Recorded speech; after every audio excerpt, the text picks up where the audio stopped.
নমস্কার দর্শক বন্ধু। সেই অক্টোবর 2024 থেকে ফেব্রুয়ারি 2025 অবধি শেয়ার বাজার কিন্তু যথেষ্ট পড়ছে এবং এখন এমনভাবে পড়ছে যে ম্যাক্সিমাম ইনভেস্টরদের মনে এই প্রশ্ন যে আর কতদিন, কবেই বা মার্কেট ঘুরবে আর কেনই বা এত মার্কেট পড়ছে। এই ভিডিওতে এমন একটি কারণ, ইনফ্যাক্ট এমন তিনটি কারণ আমি যেগুলো বলবো যার জন্য আপনারও পোর্টফোলিওর অনেক শেয়ারের ভ্যালু পড়ছে এবং তার থেকে একটা নতুন ইনসাইটস পাবেন। খেয়াল করে দেখবেন এই মার্কেট বা শেয়ার পড়ার যত কারণ মার্কেটে রয়েছে, মানে প্রথম ছিল ফরেন ইনভেস্টাররা সেল করছে, তারপর ট্রেড ওয়ার, তারপরে এই সমস্ত কারণ, মানে ফরেন ইনভেস্টাররা এখনো সেল করে যাচ্ছে। কিন্তু এমন নয় যে সমস্ত শেয়ারে ফরেন ইনভেস্টারদের হোল্ডিং আছে। প্রচুর স্মল ক্যাপ, মিড ক্যাপ এরকম শেয়ার আছে যেখানে তো ফরেন ইনভেস্টারদের কোনো হোল্ডিংই নেই, বা যেখানে ধরুন এই যে গ্লোবাল ট্রেড ওয়ারের কোনো ভূমিকাই নেই, ডোমেস্টিক কোম্পানি, ডোমেস্টিক পুরো 100% রেভিনিউ আসে। তো তখন একটা প্রশ্ন থাকে যে এই রকম কোম্পানিরও কেন শেয়ারের দাম পড়ছে। ইনফ্যাক্ট সমস্ত, মানে মোটামুটি যত মার্কেটে লিস্টেড কোম্পানি আছে, 2000 লিস্টেড কোম্পানির মধ্যে প্রায় 95 to 99%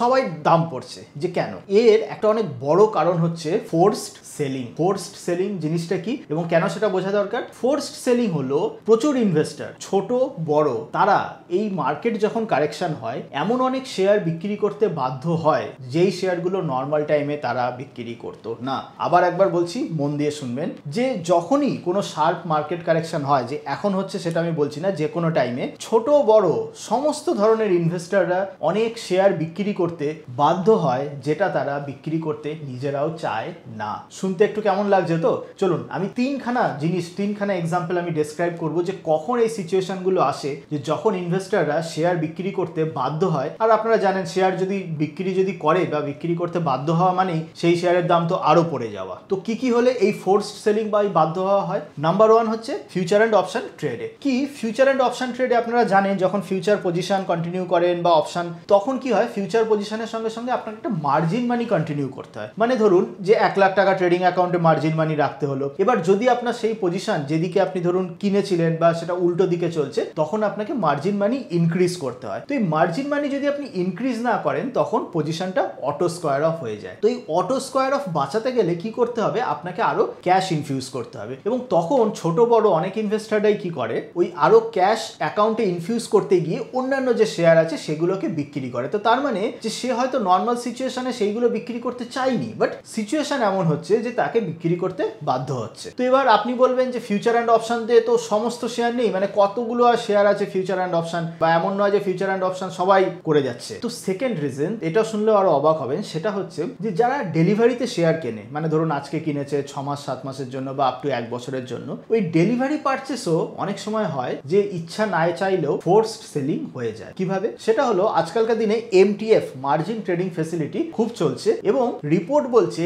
এমটিএফ পজিশনে 2024 সালের শেষের দিকে 84,000 crore রুপিস ফান্ডিং রয়েছে। মানে ব্যাপারটা কি, এমটিএফ মানে ব্যাপারটা হলো যে ধরুন আপনার কাছে রয়েছে 100 টাকা, কিন্তু এই 100 টাকা দিয়ে আপনি 300 টাকার শেয়ার কিনতে পারছেন ডেলিভারিতে। মনে রাখবেন ফিউচার অ্যান্ড অপশন না, কিন্তু ডেলিভারি, যেটা আপনি 6 মাস 7 মাস আপ টু 1 বছর, বা অনেক ব্রোকার 1 বছরেরও বেশি হোল্ড করতে দেয়। তো সিস্টেমটা কেমন, আপনার 100 টাকা রয়েছে, 200 টাকা আপনার ব্রোকার ধার দিন, তো এই নিয়ে আপনি 300 টাকার শেয়ার কিনলেন। এবার কি হচ্ছে, যখন ওই 300 টাকার ভ্যালুটা, ধরুন 300 টাকা শেয়ারের দাম কমে 250 টাকা হয়ে গেল, তখন আপনার ব্রোকার আপনাকে বলবে আরো 50 টাকা অ্যাকাউন্টে ফান্ড দিন। এবার সেই 300 টাকাটা ধরুন কমে 200 টাকা হয়ে গেল, তখন ব্রোকার আবার আপনার কাছ থেকে 100 টাকাটা চাইবে এবং এছাড়া ডেলি ইন্টারেস্ট রেট তো কাটতেই রয়েছে। তো যখন এই কাজটা হয়ে যায়, মানে যদি আপনার পজিশন যত লসে আসতে থাকে, ব্রোকার আরো বেশি টাকা চাইতে থাকে, আপনার কাছে দুটো অপশন থাকে। সেটা হলো ইদার তো ওই শেয়ারটাই সেল করে ওইখানে টাকা দেওয়া, অথবা অন্যান্য শেয়ার সেল করা। যদি আপনি শেয়ার সেল করতে না পারেন বা যদি আপনি ওই টাকা দিতে না পারেন, তখন ব্রোকাররা নিজেরাই ওই ইনভেস্টমেন্টের ওই পজিশন থেকে এগেইন জবরদস্তি তারা সেল করে সেই পজিশনটাকে মিটিয়ে নেয়। তো তার মানে আবার এখানেও যেটা বলছি যে এমটিএফ, এই মার্জিন ট্রেডিং ফ্যাসিলিটিতে 2024 সালের লাস্টের দিকে, মানে ডিসেম্বর 2024 জানুয়ারি 2025-এ হিসাব বলছে যে 84,000 crore এই অ্যামাউন্টটা ব্রোকারদের কাছ থেকে ধার করে নর্মাল ইনভেস্টররা ইনভেস্ট করেছে। মানে বুঝতে পারছেন তো, মার্কেট যখন এতটা পড়েছে এই জানুয়ারি ফেব্রুয়ারিতে, প্রচুর শেয়ারের ভ্যালু পড়েছে, তো প্রচুর মানে ইনভেস্টররা আর এক্সট্রা টাকা না দিতে পেরে ব্রোকাররা এমনি জবরদস্তি অনেক শেয়ার বিক্রি করতে তারা বাধ্য হয়েছে। থার্ড রিজন কি, মিউচুয়াল ফান্ড, এফআইআই, এই যে বড় বড় ইনভেস্টররা, এদেরও প্রচুর ফোর্সড সেলিং করতে হয়। কেমন, যে যখন মার্কেট খারাপ থাকে, যে ধরুন কোনো একটি মিউচুয়াল ফান্ড তারা ধরুন ভালো পারফর্ম করছে না, হঠাৎ করে কি হয়, প্রচুর ইনভেস্টররা মিউচুয়াল ফান্ডে রিডিমশন রিকোয়েস্ট পাঠিয়ে দেয়। মানে কি, তারা টাকা তুলে নিতে চায়। তো যখন টাকা তুলে নিতে চায়, মিউচুয়াল ফান্ড ম্যানেজার কি করবে, এগেইন আবার সেই শেয়ার বিক্রি করতে হয়। দেখা যাচ্ছে মিউচুয়াল ফান্ড ম্যানেজার হয়তো ভাবছে যে না এই শেয়ারটা মোটামুটি ভালোই, এখন দাম পড়েছে, কিন্তু 6-7 মাস পরেও দাম আবার ঠিক হয়ে যাবে। কিন্তু যেহেতু মিউচুয়াল ফান্ডে যে ইনভেস্ট করেছে, বা যারা আমি এফআইআই বলছি, যে ধরুন যেটা ফরেন ফান্ডে যারা ইনভেস্ট করেছে, তারা যখন টাকা তুলতে চাইছে জবরদস্তি কিন্তু আবার তাকে ওই শেয়ার বিক্রি করতে হচ্ছে। সেম অ্যাপ্লিকেবল কিন্তু ফরেন ফান্ডের ক্ষেত্রেও। ধরুন একজন যে ফরেন ইনভেস্টার আছে, যে ধরুন আমেরিকায় ইনভেস্টার আছে, তার মনে হলো যে আমি কিছু ইন্ডিয়ার মানে অ্যালোকেশন কমিয়ে আমি কিছু আমেরিকা মানে ইউএসএ ওখানে ইনভেস্ট করব। তো তখন কি হচ্ছে, সেখানকার যে ফান্ড ম্যানেজার আসছে, সে হয়তো ভাবছে যে আমার এই শেয়ারগুলো, মানে সে হয়তো একটা শেয়ার কিনেছিল 12 মাস হোল্ড করে রাখবে বলে, সে জানে 12 মাস হয়তো হোল্ড করে রাখলে শেয়ারটা মোটামুটি প্রফিটে দেবে, কিন্তু হঠাৎ এত রিডেমশন প্রেসার চলে এলো, অটোমেটিক্যালি তাকে কিন্তু সেইটা বিক্রি করতেই হলো। তো তার মানে বুঝলেন তো, ছোট বড় মানে এটা খালি রিটেল ইনভেস্টার তা না, মানে ছোট ইনভেস্টার, মিডিয়াম ইনভেস্টার, বড় ফান্ড ম্যানেজার, প্রত্যেকে যখনই মার্কেটে শার্প কারেকশন হয়, তো তখন প্রচুর ইনভেস্টাররা মানে এমন অনেক জিনিস বিক্রি করতে হয় যেটা তারা বিক্রি করতে চায় না, যেটাকে বলে ফোর্সড সেলিং। আর এই ফোর্সড সেলিং এর জন্য কি হয়, অবভিয়াসলি সেল হলে তো মার্কেট আরো পড়বে, তো তার মানে মার্কেটে সেই শেয়ারের দাম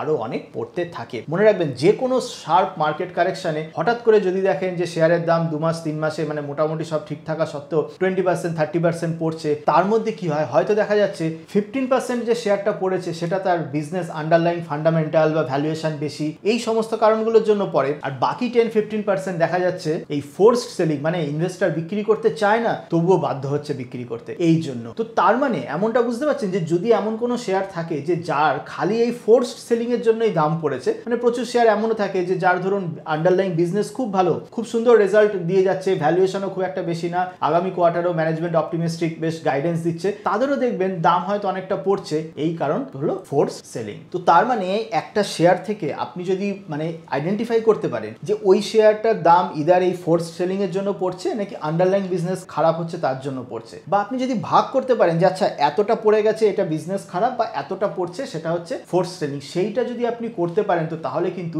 আপনার সব সমস্যার সমাধান। বাট এইটা বলাটা তো খুব ইজি, এইটা করা খুব ডিফিকাল্ট, এবং এক্স্যাক্ট যে কতটা দাম মানে ফোর্সড সেলিং এর জন্য পড়ছে আর কতটা আন্ডারলাইন বিজনেসের জন্য পড়ছে, এই এক্স্যাক্ট এইটা কেউই করতে পারে না। হ্যাঁ, যারা অনেক বড় ফান্ড ম্যানেজার বা যাদের অনেক দিনের এক্সপিরিয়েন্স আছে, তারা একটা মোটামুটি গেজ, একটা এস্টিমেট লাগাতে পারে যে হ্যাঁ এইটাই। কিন্তু এবার আমি যেমন বলছি ফান্ড ম্যানেজার, বড় এক্সপিরিয়েন্সড ইনভেস্টারদেরই যখন মানে এইরকম অবস্থা, তো আমি বুঝতে পারছেন রিটেল ইনভেস্টারদের জন্য খুব কঠিন হয়ে যায় যে ওই শেয়ারের দামটা কি ফান্ডামেন্টাল কারণে পড়েছে নাকি এই ফোর্সড সেলিং এর কারণে পড়েছে। এবার যখনই রিটেল ইনভেস্টার এই জিনিসটা বুঝতে পারে না, তখন আবারও হয়তো তারা ভয় পেয়ে সেল করলো, এবং এই আবার সেল করার জন্য আবার মার্কেট পড়তে থাকলো। তো এই সাইকেল চলতে থাকে। এই জন্য সবসময় মনে রাখবেন যে কোনো মার্কেট যখন কারেকশন হবে, লাস্ট ফেজ মানে লাস্টের দিকের ফেজটা খুব ব্রুটাল কারেকশন হয়, মানে তখন মনে হয় যে ম্যাক্সিমাম লোকে হাল ছেড়ে দেয় যে না আর কিছু হবে না, হয়তো ছোট ইনভেস্টার হয়তো শেয়ারে দেখাই বন্ধ করে দিল, তারা মানে আর টাকা ঢোকানোর মানে ইনভেস্ট করার তো আর কারোরই সাহস থাকলো না। তো এই জিনিসগুলো হয়, এবং তখন এই লাস্টের ফেজে কিন্তু এই ফোর্সড সেলিং এর জন্য বেশ ভালো মতো একটা কারেকশন হয়। তাহলে এই ফোর্সড সেলিং, শার্প মার্কেট কারেকশনে নর্মাল ইনভেস্টাররা কি করবে, মানে যারা ডিরেক্ট ইকুইটি ইনভেস্টাররা কি করবে, মিউচুয়াল ফান্ড ইনভেস্টাররা কি করবে,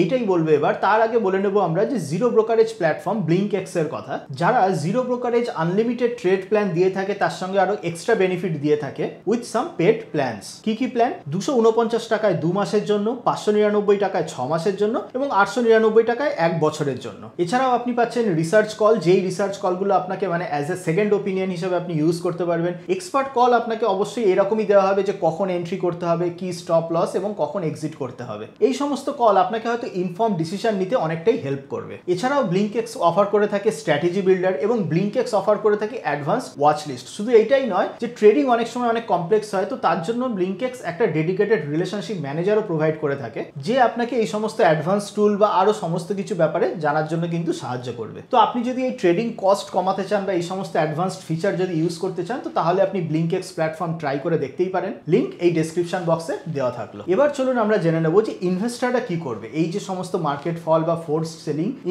রিটেল ইনভেস্টাররা নর্মালি কি করবে। দেখুন, আমরা আগের ভিডিওতেও বলেছিলাম, জানুয়ারিতেও বলেছিলাম, মার্কেট কিন্তু ঘুরবেই। যে যতই নেগেটিভ কমেন্ট্রি দিয়ে থাকুক না কেন, ইন্ডিয়ান ইকোনমি অনেক স্ট্রং, এবং ইন্ডিয়ান ইকোনমি ঘুরে দাঁড়াবে, ইন্ডিয়ান স্টক মার্কেট ঘুরে দাঁড়াবে উইদিন 2025 এর মধ্যেই আপনি কিন্তু সেটা দেখতে পারবেন। তবে মোস্ট ইম্পর্টেন্ট, মার্কেট ঘুরলেই by Sensex, Nifty, by small cap index, mid cap index, এগুলো ঘুরলেই যে আপনার সমস্ত শেয়ারের দাম যে ঘুরবেই তা কিন্তু নয়। ভালো করে শুনবেন, যখন শেয়ার মার্কেটে কারেকশন হয় তখন মোটামুটি সমস্ত শেয়ারের দাম পড়ে, কোনোটা হয়তো 20% 20%, 30%, 40%, 50% আলাদা, কিন্তু মোটামুটি সব শেয়ারের দাম পড়ে। যখন মার্কেট ঘুরে দাঁড়ায়, এমন নয় যে প্রত্যেকটা শেয়ারের দাম ঘুরে দাঁড়ায়। প্রচুর শেয়ার আছে যেই শেয়ারগুলোর দাম আর ঘুরে দাঁড়ায় না, বা হয়তো ঘুরতে ঘুরতে 5 বছর, 6 বছর, 10 বছর এমনও লেগে গেল। প্রচুর শেয়ার আছে মানে আরো পড়তে পড়তে পড়তে পড়তে জিরো হয়ে যায়। আর তাছাড়া একটা রকম শেয়ার থাকে যারা কিন্তু ঘুরে দাঁড়ায়। তো সুতরাং আপনাকে সেই সমস্ত শেয়ার থেকে সাবধান থাকতে হবে যে যেই শেয়ারের দাম আর বাড়বেই না, বা যেই শেয়ার আর ঘুরে দাঁড়ানোর কোনো চান্সই নেই। এবার এগেইন একজন ইন্ডিভিজুয়াল ইনভেস্টর বুঝবে কি করে যে এই একটা শেয়ার এটা ঘুরে দাঁড়াবে কি ঘুরে দাঁড়াবে না? তো এইটার জন্য এই মানে জিনিসটা বোঝার, বা যেমন বললাম একজন মানে ইনভেস্টর কি করে বুঝবে যে কোন ফলটা আন্ডারলাইং বিজনেসের জন্য হচ্ছে নাকি ফোর্সড সেলিং এর জন্য হচ্ছে? তো তার জন্য আমরা একটা ডিটেল ভিডিও আগে করেছিলাম, সেখানে আমরা 4টে ইটিএফ বা 4টে ইন্ডেক্স ফান্ড নিয়ে আলোচনা করেছিলাম, যেখানে 500 থেকে 600টা শেয়ার কভার হয়ে যাচ্ছে। ওই ইন্ডেক্স ফান্ডে বা ওই ইটিএফ এ আপনি যদি প্রত্যেক মাসে এসআইপি করতে থাকেন, তো তাহলে আপনার এই সমস্ত জিনিস বোঝার, মানে কোন শেয়ারের দাম কি হচ্ছে না হচ্ছে, এই সমস্ত ঝামেলা ঝক্কি নেওয়ার কোনো প্রয়োজনই থাকলো না। ওই স্মল ক্যাপ ইটিএফ বা মিড ক্যাপ ইটিএফ, মানে যে ইটিএফ গুলো বলেছিলাম তাতে স্মল ক্যাপ ছিল, মিড ক্যাপ ছিল, লার্জ ক্যাপ, সমস্ত কিছু ছিল। এবার যে অ্যানালিস্ট যাই বলুক না কেন যে স্মল ক্যাপ আরো বেশি পড়বে, মিড ক্যাপ আরো বেশি পড়বে, একটা জিনিস শিওর, ওই যদি আপনি ইন্ডেক্স ফান্ডে ইনভেস্ট করেন, তো তাহলে ওই যেমন 4টে ইন্ডেক্স ফান্ড বলেছিলাম, বাজার মানে 2025 সালের মধ্যে আপনার পোর্টফোলিও ঘুরে দাঁড়াবেই দাঁড়াবে। মনে রাখবেন, আমরা কিন্তু মিউচুয়াল ফান্ডের এজেন্ট নয়। আপনি মিউচুয়াল ফান্ড কিনলে আমার 1 টাকাও লাভ নেই, আপনি ইটিএফ ইনভেস্ট করলে আমার 1 টাকাও লাভ নেই, এবং এই কারণে আমরা মিউচুয়াল ফান্ডের ডাইরেক্ট ওইরকম টিপসও দিই না, যেহেতু আমরা মিউচুয়াল ফান্ড এজেন্ট বা অ্যাডভাইসার ওই রকম কেউ নয়। তো এইটা এগেইন আমি জেনারেলাইজড অ্যাডভাইস সবাইকে দিয়ে থাকি, যারা ছোট ইনভেস্টর, যারা কনফিউজ, কিছু যারা বুঝতে পারে না মার্কেট ফলে, তো তাদের জন্য ইটিএফ বেস্ট। সেই ইটিএফ এর ভিডিও এইখানে রয়েছে, প্লাস ডেসক্রিপশনেও সেই ভিডিওর লিঙ্ক আপনি পেয়ে যাবেন। এবার চলুন আমরা তাদের দিকে যাই যে যারা ডিরেক্ট ইকুইটিতে ইনভেস্ট করছে। আবার একটা জিনিস বলে নিই, যারা ডিরেক্ট ইকুইটিতে ইনভেস্ট করেছে, এবার ডিরেক্ট ইকুইটিতে ইনভেস্ট করার পরে মার্কেট কারেকশন হয়েছে, তারা আর বুঝতে পারছে না এই শেয়ারটা কি করবে, ওই শেয়ারটা কি করবে, বা নিজেরা অ্যানালিসিস করতে পারছে না যে এটার ফান্ডামেন্টাল কিছু খারাপ হয়েছে না খারাপ হয়নি, বা তারা হয়তো মানে জানি না যেখান থেকে হয়তো শেয়ারের রেকমেন্ডেশন পেয়েছিল সেখান থেকে আর কোনো সাপোর্ট পাচ্ছে না। এই রকম ক্যাটাগরিতেও যদি আপনারা থাকেন, তো তাহলে কিন্তু আবার বলবো ডিরেক্ট ইকুইটি থেকে মিউচুয়াল ফান্ড আপনাদের জন্য বেস্ট। ডিরেক্ট ইকুইটি রেকমেন্ডেশনের আমাদেরও সাবস্ক্রিপশন সার্ভিস আছে, কিন্তু আমরা স্ট্রিক্টলি বলি যে সাবস্ক্রিপশন সার্ভিস একটা পার্টিকুলার অ্যামাউন্টের ওপরে, মানে 3 লাখ টাকার ওপরে ইনভেস্টরদের জন্যই ঠিক আছে। মাইক্রো ক্যাপ মাল্টিব্যাগার সার্ভিস তো আমরা স্ট্রিক্টলি বলি যে 20 লাখ 25 লাখ টাকার ওপরে যাদের ইনভেস্টমেন্ট ভ্যালু তাদের জন্যই ঠিক আছে। যাদের কম ইনভেস্টমেন্ট ভ্যালু তাদেরকে আমরা বলি না যে আমাদেরও সাবস্ক্রিপশন নিতে। এই কারণে আমরা এই আমাদের যে সাবস্ক্রিপশন সার্ভিস আছে সেখানে ডিসকাউন্ট দিই না। লাস্ট 6 মাস ধরে আমরা ডিসকাউন্ট বন্ধ রেখেছি, এবং এখন থেকে স্ট্রিক্টলি বলি যে না, আমরা কোনো ডিসকাউন্ট দেবো না। অন্যান্য যারা এই শেয়ারের টিপস দেয়, তারা দেখবেন মার্কেট যখন পড়ে যায় তাদেরও তো রেভিনিউ পড়ে যায়, তো তাদের ইনকামের জন্য তারা ডিসকাউন্ট দিয়ে সেল করে যে 40% ডিসকাউন্ট, 30% ডিসকাউন্ট দিয়ে আসুন। আমরা খুব স্ট্রিক্ট, আমরা ডিসকাউন্ট দেবো না। তাতে করে যদি আমাদের ক্লায়েন্ট বা ইনভেস্টর কম আসে, খুব ভালো, আমাদের কিচ্ছু যায় আসে না। কেন আমরা ডিসকাউন্টটা দিতে চাই না? কারণ আমরা বলি যে যদি প্রাইসটা আপনার কাছে হাই মনে হয়, তো তাহলে হয়তো প্যাকেজটা আপনার জন্য উপযুক্ত নয়, আপনার জন্য এই মিউচুয়াল ফান্ডই উপযুক্ত। মানে আমাদের সাবস্ক্রিপশন নিতে গেলে, বা আমাদের সাবস্ক্রিপশন কেন, ডিরেক্ট ইকুইটিতে আসতে গেলে আমরা সবসময় বলি একটু ম্যাচিওর ইনভেস্টর, যাদের ইনভেস্টেবল ক্যাপিটালটা বেশি, এবং যাদের রিস্ক টেকিং অ্যাবিলিটি আছে, যারা অনেক কিছু বোঝে, বেশি ক্যাপিটাল নিয়ে লং টার্মে আসতে পারে, তাদের জন্য। এইগুলো যদি না থাকে, আপনি ওই আমাদের সার্ভিস নিয়েও কিন্তু কোনো না কোনো একটা সময় ডিসঅ্যাপয়েন্টমেন্ট হবেন, যেটা আমরা চাই না। তো তাই আবার বলছি, আমরা আমাদের যে ওয়েবসাইটে সার্ভিস রয়েছে, বেশি আমরা বলবো না, কিন্তু একটা জিনিস, যতই মার্কেট পড়ুক যাই হোক, আমরা কিন্তু আর ডিসকাউন্ট একদমই স্ট্রিক্টলি দেবো না। কারণ আমরা চাই না যে একদম ছোট ইনভেস্টর যাদের রিস্ক অ্যাপেটাইট কম, তারা এই সমস্ত সাবস্ক্রিপশন সার্ভিসে আসো। তবে হ্যাঁ, ছোট ইনভেস্টরদের জন্য আমাদের যে দুটো বই আছে, 299 টাকা এবং 399 টাকার যে বই, সেগুলো প্রচুর আমরা বেশ ভালো রিভিউ পেয়েছি, এবং এই পড়ন্ত মার্কেটেও প্রচুর আমরা ইমেল পাই যে এই বইগুলো পড়ে তাদের অনেকের হেল্প হয়েছে। তো এই বই দুটো যে কোনো ইনভেস্টরদের জন্য রেকমেন্ডেড, কারণ বুঝতেই পারছেন 299 399 হলো, এই বইয়ের নলেজ যদি আপনি ঠিকঠাক মানে ইমপ্লিমেন্ট করতে পারেন, তাহলে তো আপনার মানে ওই কয়েকশো টাকার ইনভেস্টমেন্ট আপনাকে কয়েক লাখ টাকা বা কয়েক কোটি টাকারও ইল্ড দিতে পারে। তো দুটো বই আমাদের, একটা হলো হাউ টু অ্যাভয়েড লস এর যেটা বেঙ্গলি ভার্সন, এবং মাল্টিব্যাগার স্টকস এর বেঙ্গলি ভার্সন। দুটো বই ইংলিশ এবং বেঙ্গলি ভার্সন পাওয়া যায়।